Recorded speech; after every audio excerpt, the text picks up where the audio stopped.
Ladies and gentlemen, welcome once again to the Packernet Podcast. I am your host and resident fanalist, as always, Ryan Schlip.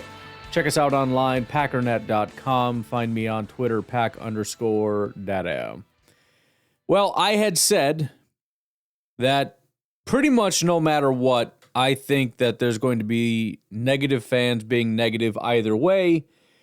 The reason being, very obviously, well, they don't have Bosa and they don't have their starting quarterback, right? I put in a caveat, though. If it's a blowout, maybe that won't happen. 38-10 is about as convincing of a win as you can get. Now, listen, I'm going to be completely honest with you. I genuinely believe there's going to be some, maybe not full-blown negative, but kind of, hesitant optimism. And the reason I say that is because I feel it in my heart, and I'm repressing the living crap out of it right now. But look, it took me way too long to do this. I didn't take my own advice until pushing the fourth quarter. What was my advice? Think of this game as a playoff game. In fact, toward the end, I started thinking about it as a Super Bowl game.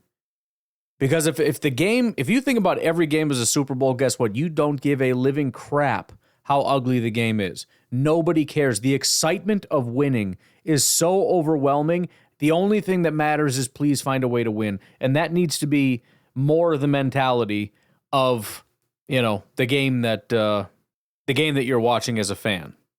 Couple other little caveats to kind of spell some of the negativity. Because again, there's let me just be very direct about what I'm saying and what it is I'm quote unquote repressing, even though I'm about to say it out loud right now. I said the most important things, number one, stay healthy. I think for the most part we did that. We got to check in on Dobbs. Number two, protect your record. Did they protect their record? They're freaking darn right you did. Convincingly. It's not even, there's no controversial last plays here. And then after that is turning the corner. It's getting hot at the right time. Do I think the Packers turned a corner? The answer to that question is no. I don't think they turned a corner. I don't think that this was the team that I watched and said, holy crap, this is a really good team. It's not. I think they looked like roughly the same team that was very opportunistic, got 3 turnovers, and was able to capitalize. And the biggest thing, and this has been a hindrance for the Packers, is capitalizing in the red zone. They had red zone opportunities, and they capitalized them, hence the score. If I sound weird when I'm talking, I bit my tongue, and it wasn't a big deal. And then I looked at it in the mirror, and I'm like, holy crap, I freaking split my tongue open. And now I don't know if my tongue is actually starting to hurt more or if it's just subconscious. Like, like a kid when they fall down, they're like, yeah, I'm okay. And then when they see the blood, they start screaming, crying, like, it hurts so bad. Maybe that's what I'm doing. I don't know. But if it sounds like I'm talking and I just got my tongue pierced, that would be why. But leaving all that aside, right? We can talk about it. I'm not going to fight anybody on it. Did we turn the corner? The answer is no. But the San Francisco 49ers are a good team. They're a very well-coached team. That was very difficult for our defense to stop their offense. And you could say that's because our defense sucks. Okay, potentially. Yeah. Couple observations, though. Were guys freaking wide open all day? And again, maybe that's on our defense just being garbage. The answer to that question is yes. And the reason for that is because Kyle Shanahan is kind of a wizard at getting people open down the field. I was very annoyed that it kept happening, but that happened a lot. Beyond that, and let's leave out maybe the fourth quarter, maybe halfway through the third quarter. I don't think their quarterback, who we thought was going to be terrible, threw a single bad pass. We get really upset about, Mr. DeVito and Danny DeVito, as I'm just going to call him from now on, and these guys coming in and beating us, and that's a real embarrassment. Here's the thing, though. Forget the name on the back of the jersey. How are they playing? I mean, if they're playing poorly and they look like a third stringer and they're just complete garbage and you still lose, yeah, that sucks. If they're just throwing lasers and throwing dots and dimes, I mean, what the heck was that back shoulder throw to Kittle? I mean, he was throwing beautiful passes all day long.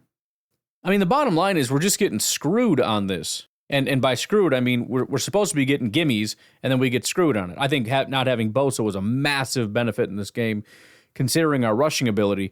But good Lord, can we catch a break? We finally get Caleb, and it's like, this guy's the worst ever. He has like a 90 PFF grade. And no, not because we're so terrible. It doesn't matter if we can't cover if the guy's airmailing passes. if he's standing in the pocket all day and taking sacks. I mean, that's not the same guy that played in New England. All right, and to be fair, he looked pretty good this week as well. Like he's not quite as good, but he was still doing it. And then we get this guy, and he comes out and he's just throwing dots all over the field, just raining beautifully thrown, perfect passes. And again, yes, to mostly wide open guys, which does annoy me. Hafley, come on, bro. But at the same time, that's what they do. That's what Shanahan does very well. Gets guys open, and so the quarterback has an easy job. Can you throw an accurate pass to that guy 8.5 yards down the field who's, I mean, as wide open gets, and also not moving, by the way? Yeah, he can do that. And he did it all day. So not having a great quarterback didn't matter because that guy executed as good as any other quarterback in the NFL would have. Even the interception, that wasn't his fault. Hit the receiver in the hands.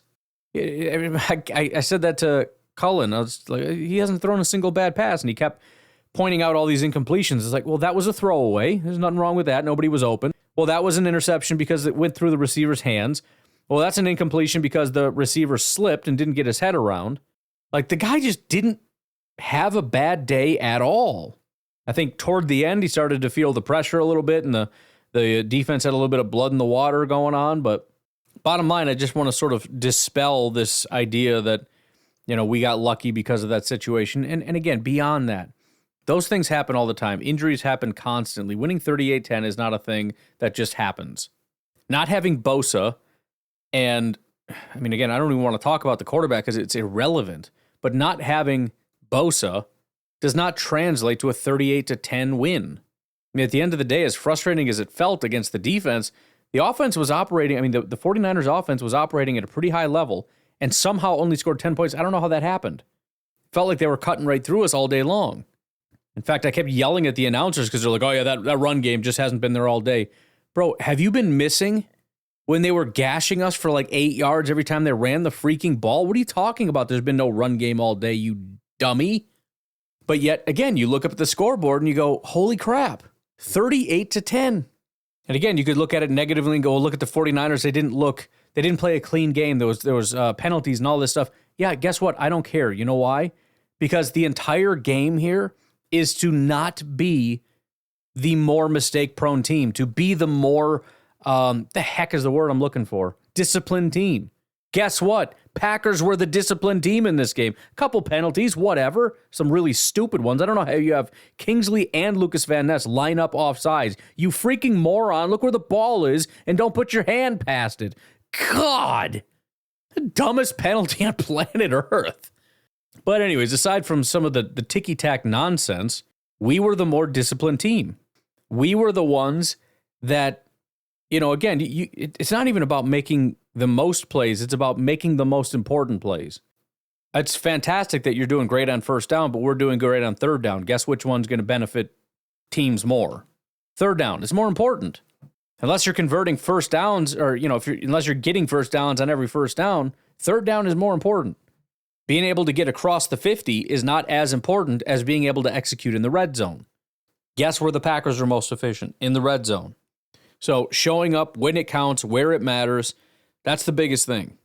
And they did that. They were the better team today. They were the better coached team. They were the better disciplined team. You know, we can't pretend that the 49ers are just a team that has two guys or three guys. I forgot about Trent Williams. There's the three. They're not a guy that they are a successful team because they have a lot of talent and they have a really talented head coach. So to some degree, I just don't want to hear it.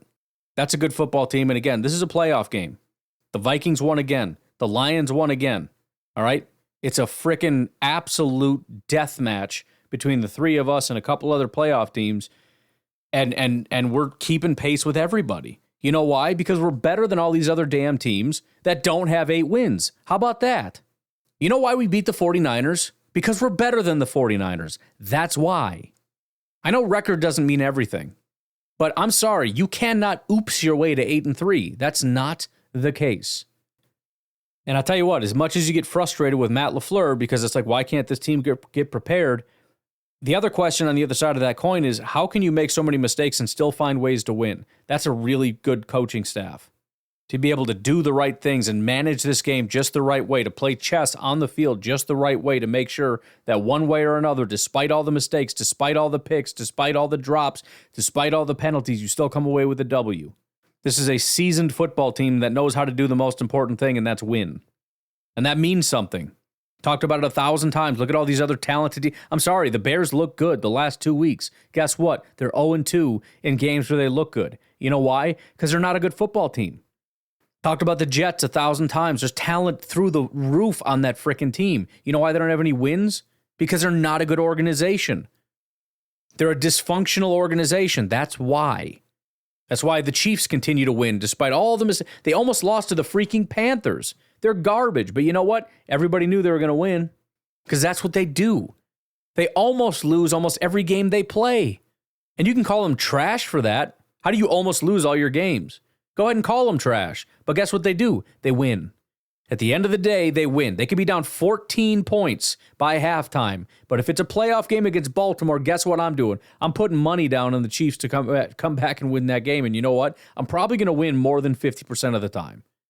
Because that's what organizations like that do. They win. There's nothing wrong with being analytical, but let's not overanalyze this. The Packers win. That's what they do. And they're doing it this year better than just about any other year. 8-3 is about as good a record as you're going to get through 11 weeks. It took me too long to figure out 11 weeks in the season. And I'll tell you what, the other thing that I had talked about as far as negativity is let's be balanced about stuff. As much as we go, oh, look, there goes Christian, right? Hyping him up. Maybe he's going to be the guy. There's the drop. There it is. Romeo with the drops, and now he's hurt. Jordan. Good Lord, I wanted to punch Jordan in the face 10,000 times. That guy's accuracy is garbage. Tired of him trying to throw picks every game. Okay, fine. Can we talk about the run game a little bit?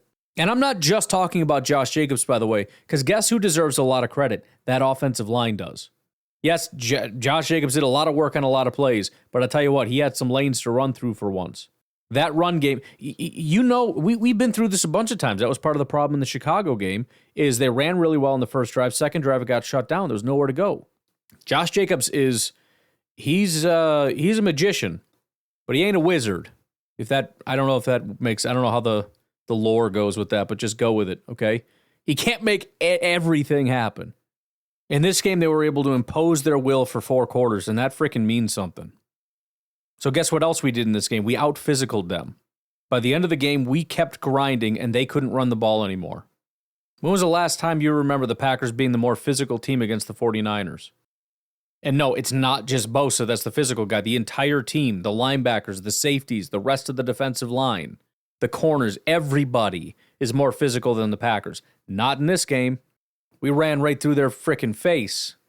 And you know what? Allow yourself to enjoy it, because this is a damn team that has tormented us for years. And guess what we just did? We destroyed their playoff hopes. They're done. They're cooked. You're looking at what, 15%, maybe not even. The Packers are going to sail. They're going to coast into the playoffs. The 49ers are dead.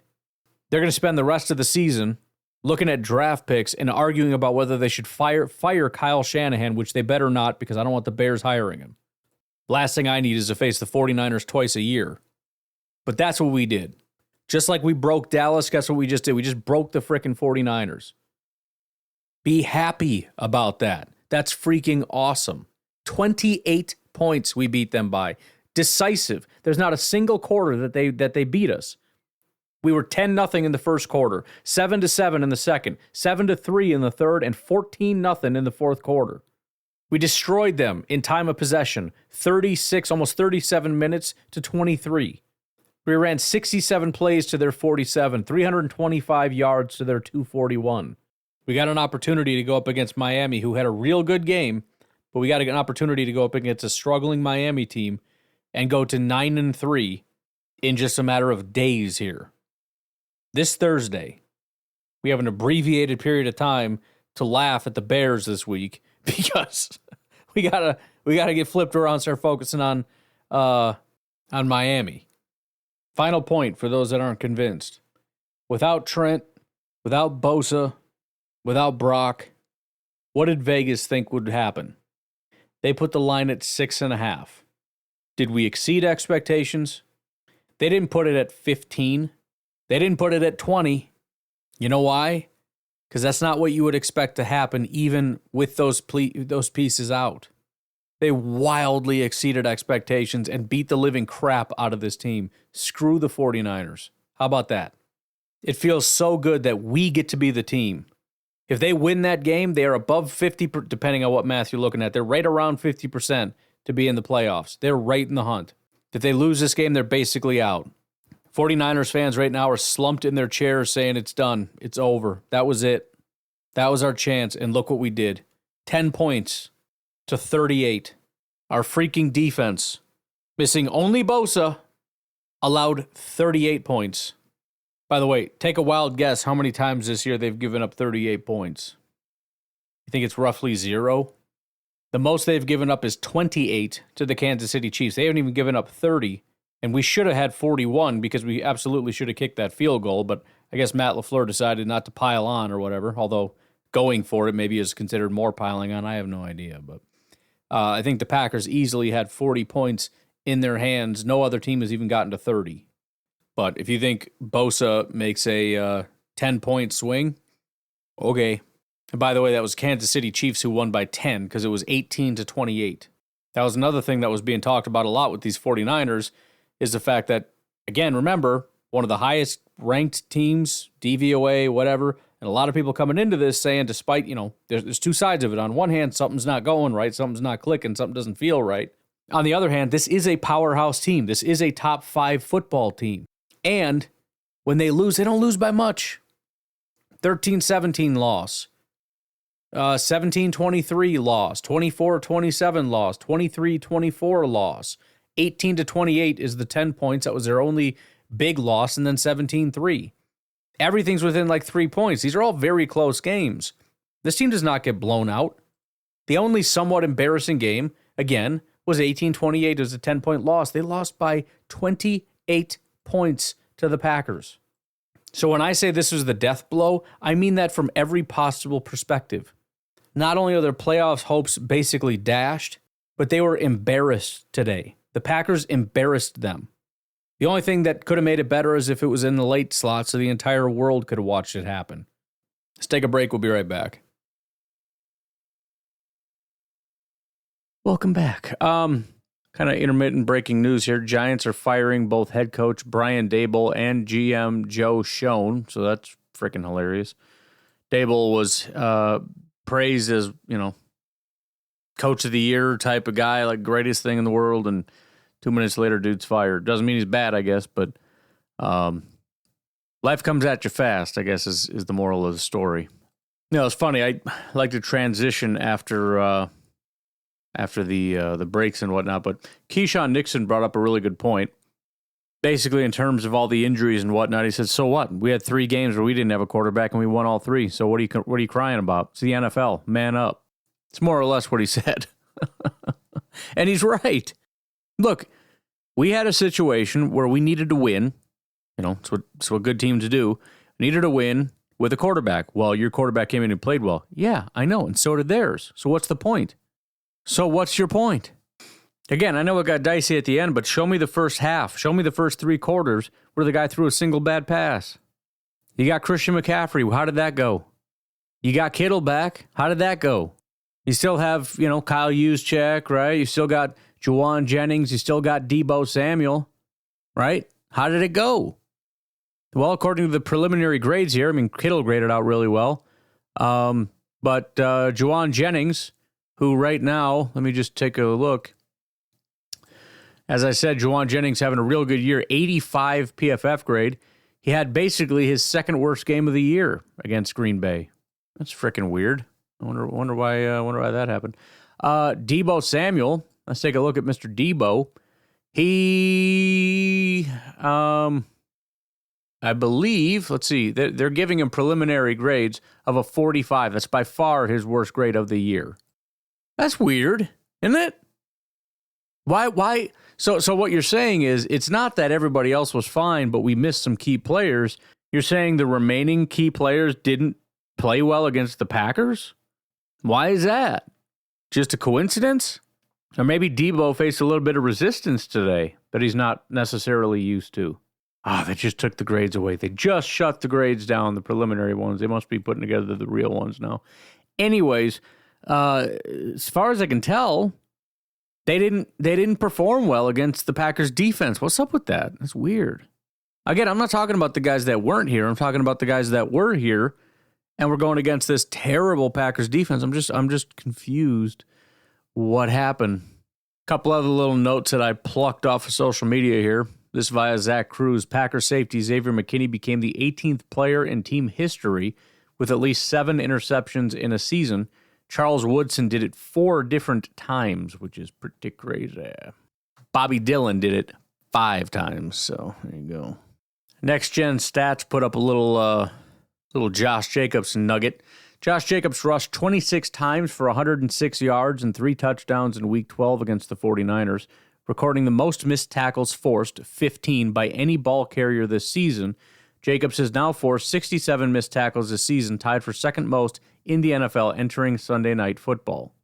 Wait, hold on. I'm kind of confused here. So what you're saying is Josh Jacobs is bad, but the defense just was worse? Or are you saying that Josh Jacobs was good and he did good things and that contributed to a blowout win against the 49ers? It's one of the best tackling teams in football. And no, not just Bosa. Yeah, they're a good tackler. By the way, Bosa I don't think is a very good tackler.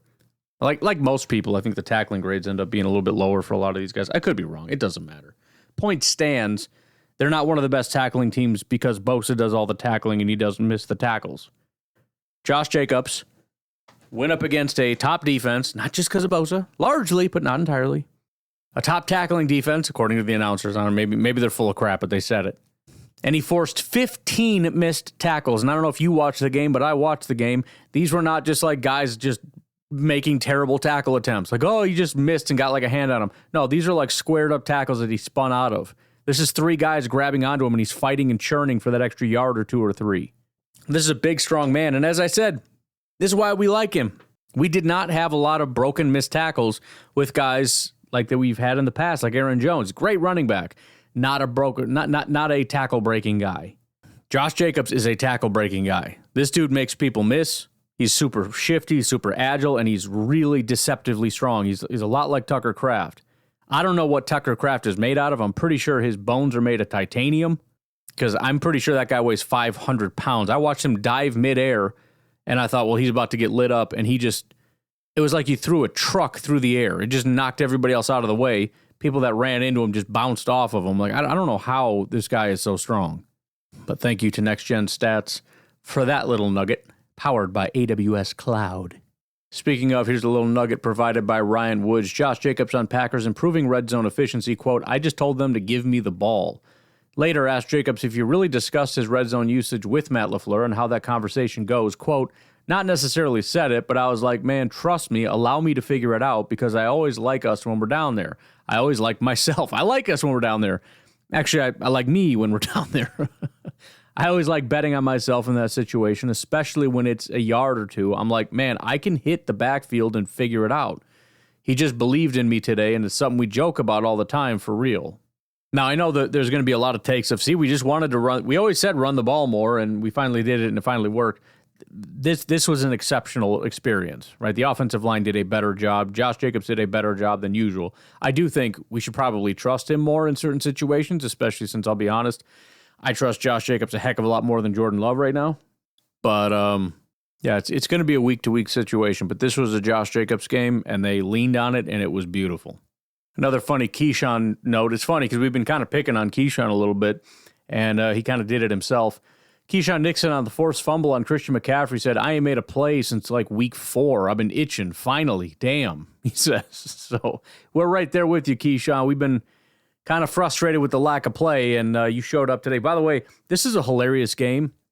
Again, they were just preliminary grades, and I don't even think it quite finished, but I took a peek, I think, toward the end of the game at the defensive grades. 3 guys that have basically never had good grades were all at the top. The top 3, Quay Walker, I think, was number 1, and I don't disagree with that. Some people are going to throw a hissy fit because he missed a sack and he dropped a pick. I understand that. It's also considered a pass breakup and a pressure, but, you know, either way, he was very disruptive. I thought he had a good day, any way you slice it. He didn't have a bad day. He made a real nice tackle late in the game. tackle for a loss. Something I haven't seen from him in a while. Just firing to the edge and tackling a guy behind the line of scrimmage. It's like, been waiting 2 years for you to do that, dog. The other, Lucas Van Ness, and then Javon Bullard. 3 guys that have just basically not had good games at all this year. We're talking like 80s and 90s. We'll see. It'll probably settle down by the time we get to the final grade, but that's still pretty funny. Ryan Wood also followed up on his Josh Jacobs thing. I asked Josh Myers about about the Packers' red zone solution.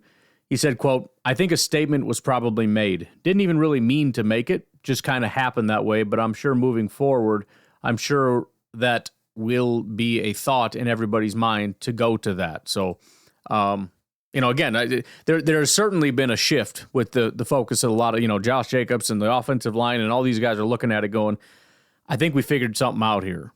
I think we learned that if we want to impose our will, we can. And like Jacob said, look, if we're talking 2 yards, give it to me. And guys like Myers, too, are looking at it like, yeah, I mean, let's do it.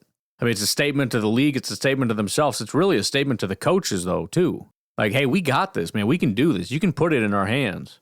By the way, just came across this. Very cool. This is from Packers Germany. It says, the travel group is in Green Bay. Over 50 fans of the Packers from Germany today in Lambeau Field.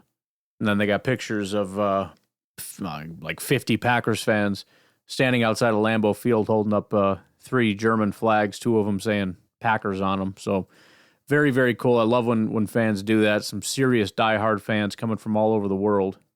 49ers wide receiver Deebo Samuel declined to speak with the media after the game. See what I mean? When I say we broke the team, what do you think I'm talking about? This was it, dude. The playoffs were in their grasp. They could still do it. It was still there, and we got this Packers team, and we love playing the Packers, and we smoke the Packers, and blah, right? They get lit up and embarrassed 38-10. What does broken look like? It looks like Deebo Samuel refusing to speak to the media.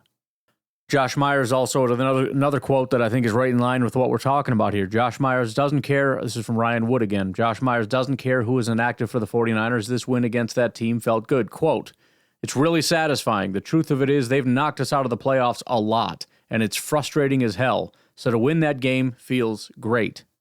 Agreed.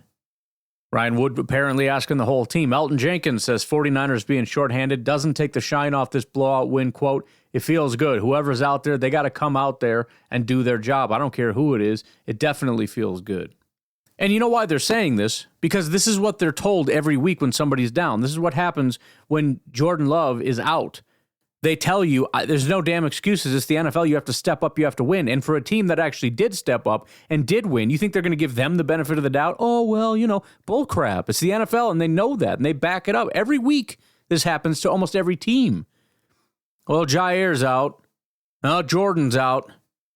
Evan Williams is out. Edgerrin Cooper's out. Oh, well, next man up. Get to work. But you're crying. Rasheed Walker, again from Ryan Wood, said Packers had, quote, "a bad taste in their mouth" entering this week against the 49ers, remembering last season's playoff loss, and wanted to make a statement, quote, "We know we are the better team. We know we're a hell of a team. We just had to win the game." Fair enough. I tell you what, before we just jet to our final break, before we can kind of just cruise through the rest of this, why don't we end this in some beautiful fashion? I haven't listened to this yet. It just popped up. Here is the Green Bay Packers locker room speech. That was complimentary football at its finest. Give it up for yourself. All 3 phases. In the second half, it was an interception by X that led to a touchdown. It was Van Ness forced the fumble. Touchdown. And then Keyshawn Nixon running from the backside, getting that ball out. Carl Brooks recovered that. Touchdown. How about Daniel Whalen? Whalen like a whale. Big fat whale. Whalen's a big fat fatty whale. That's what it is. It's ironic because he's super skinny. Fatty blue whale. Blue fat whale whaling. Got it. Not wheeling like a freaking wheel. It's not a wheel. Nobody likes wheels. It doesn't even make sense. Wheel. wheel. Who cares about a wheel? It's a fat whale. Big, fat blue whale. Got it. 49-yard average. That's a hell of a job, man. Hell of a job. Here's the deal. I do have one game ball. Because, listen, all the backs ran their ass off. And everybody in this room on offense blocking their ass off. But this guy tied a career high today. He had 3 tugs, all right? 26 for 106 and 3 tugs.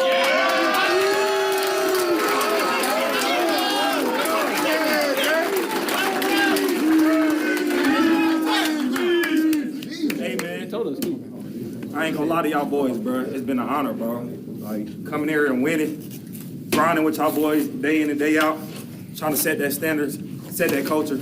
I appreciate y'all, bro. Let's keep going. Hey, man, keep stacking, but like we said, quick turnaround, man. Get ready for Thursday night. Let's go. Pack on 3, 1, 2, 3.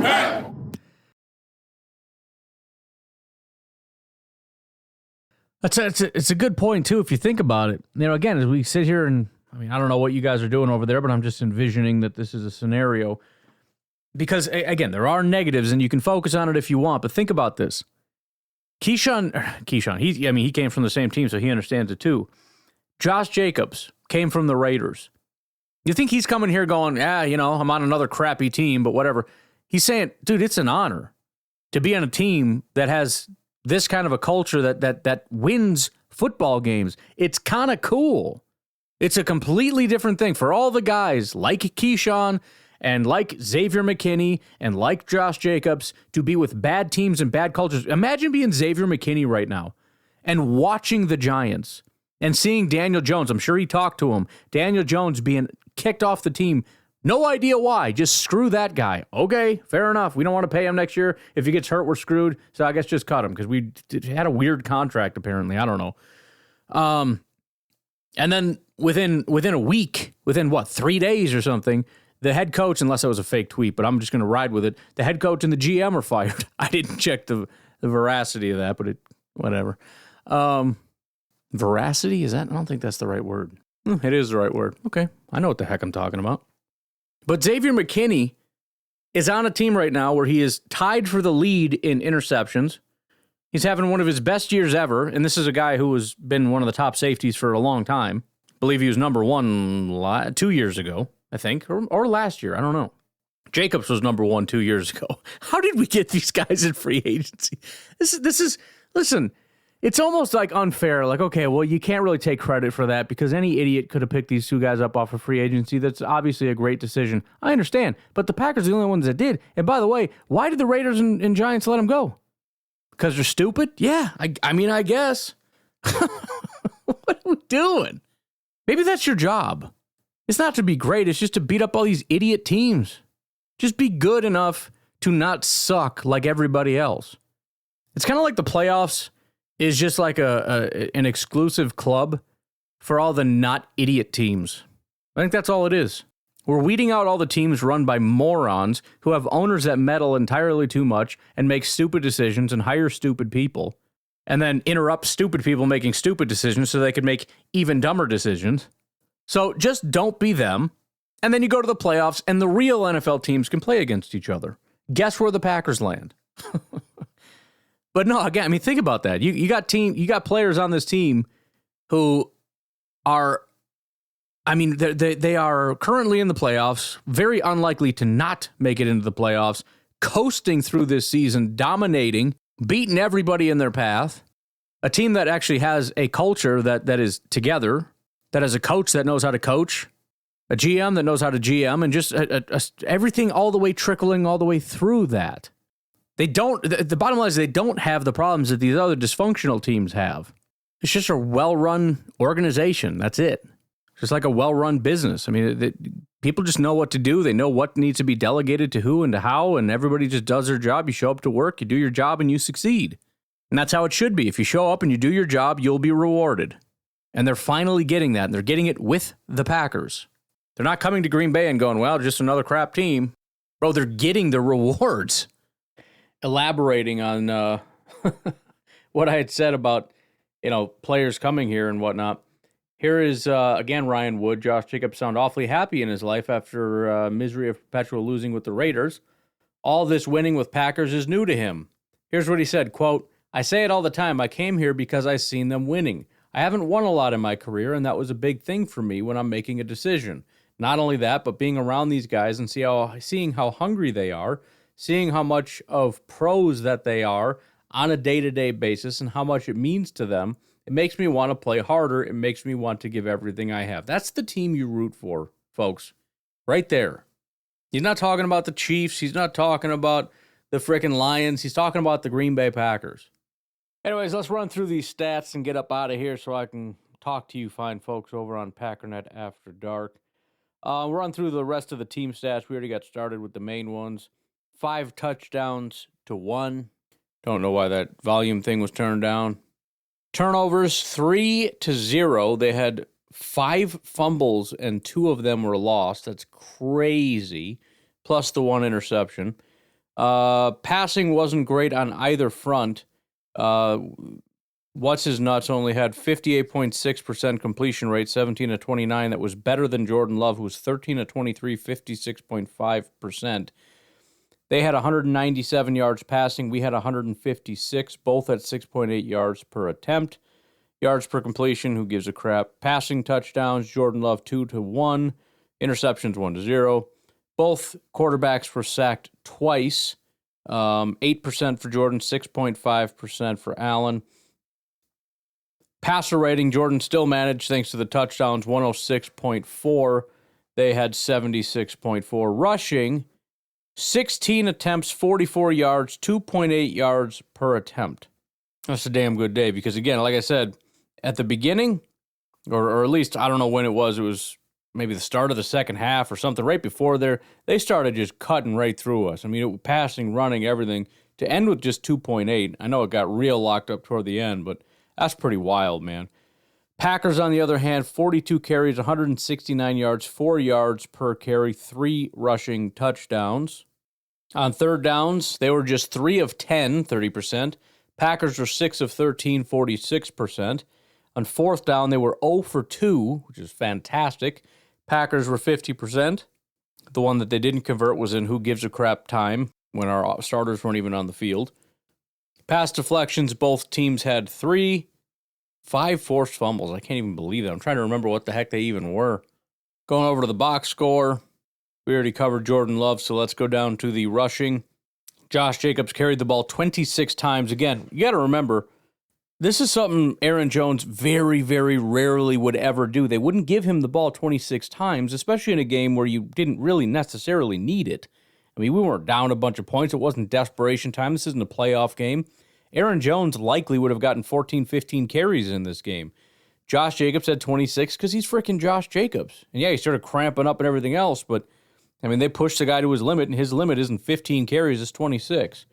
26 carries, 106 yards, 4.1 yards per attempt, 3 touchdowns. Jordan Love had a carry for 2 yards. Emmanuel Wilson had 9 for 41, which is 4.6. That guy just continues to be nothing but greatness. Chris Brooks, 4 carries, 11 yards, 2.8 yards per attempt. Bo Melton had a carry for 5 yards. Watson had a carry for 4 yards.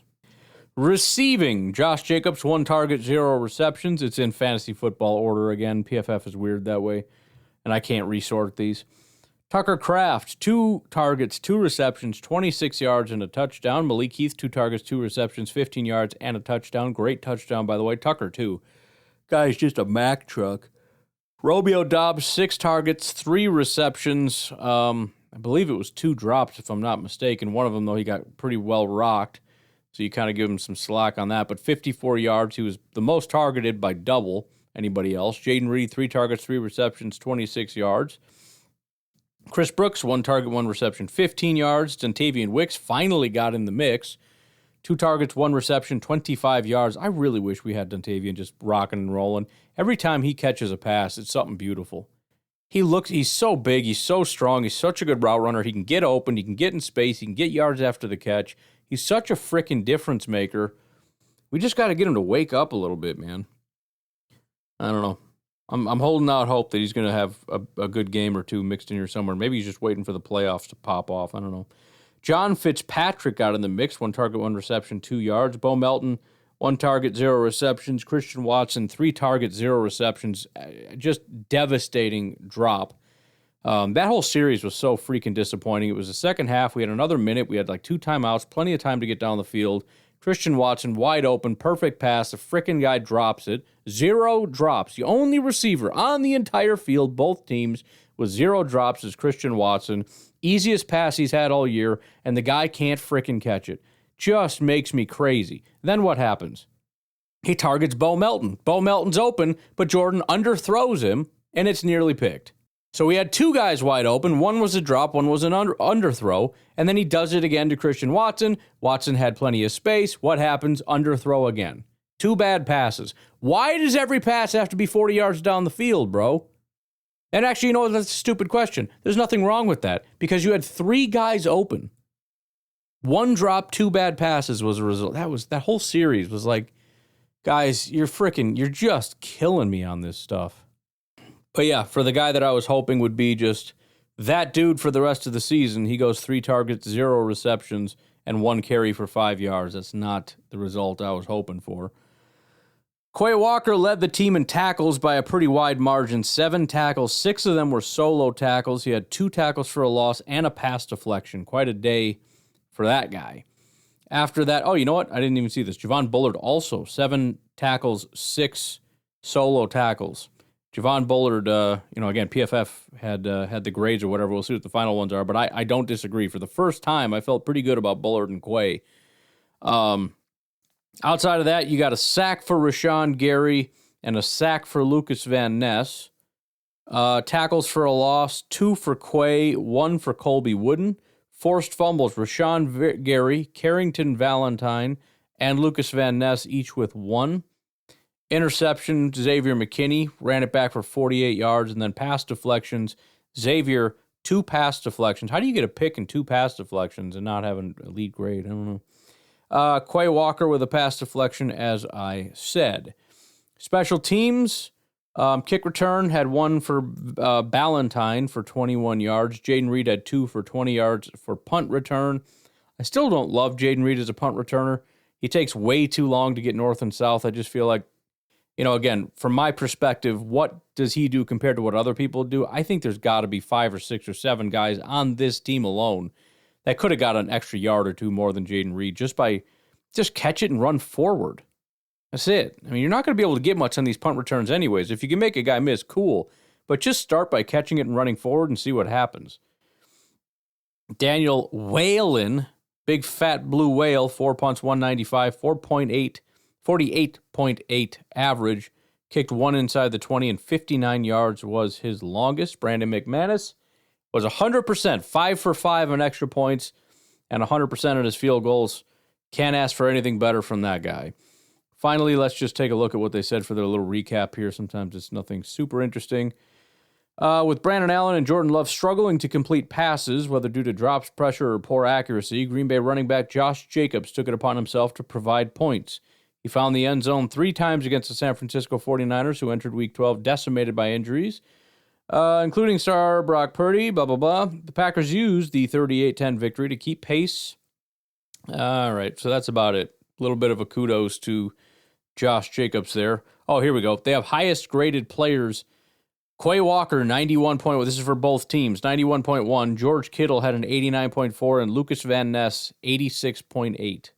Again, those are preliminary, but that's what you're looking at. So finally, and again, I promise you, Lucas Van Ness did not get an almost 90 grade because of 1 forced fumble, if that's what you're thinking, because that's not going to happen. He's done that before. He's had like single sack games. He's never had a good game before. That's not enough to get PFF to give you a good grade. Again, remember, it's largely a consistency grade. So that just means Lucas Van Ness had a pretty good day.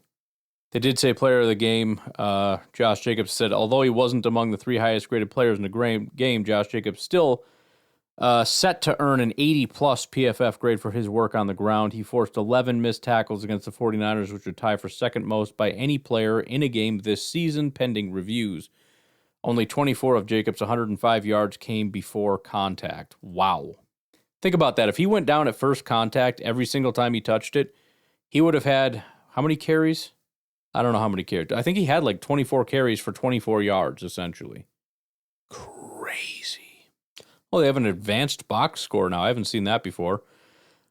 Let's run through this very quickly here. Average EPA per play. The Packers were at a positive .079. They were at the 49ers negative .427. Like a half a point negative every single play. So you start at, 3, and then 2.5, and then 2. I mean, on average, that's what they're doing. I don't know if there's anything else interesting here that isn't already... they have total possessions. They had 12. We had 11. Plays per drive. They had 4.2 plays per drive. We had 7 on average. That feels like a good day. Average yards per play or per drive, they had 18.8. We had 27. Average points per drive, 0.8 for the 49ers, 3.2 for the Packers. Red zone possessions, they had 1. We had 5. Both teams had 100% red zone scoring efficiency. They just didn't get in the red zone very often. So, all right, I am going to get up out of here. I need to take some pain medicine and then get on with the Packer Net After Dark. We'll take a break. All right, we're not going to take a break. I'm delusional, delirious. You guys have a good rest of your day. I will talk to you tonight, tomorrow, whatever. Have a good one. Bye-bye.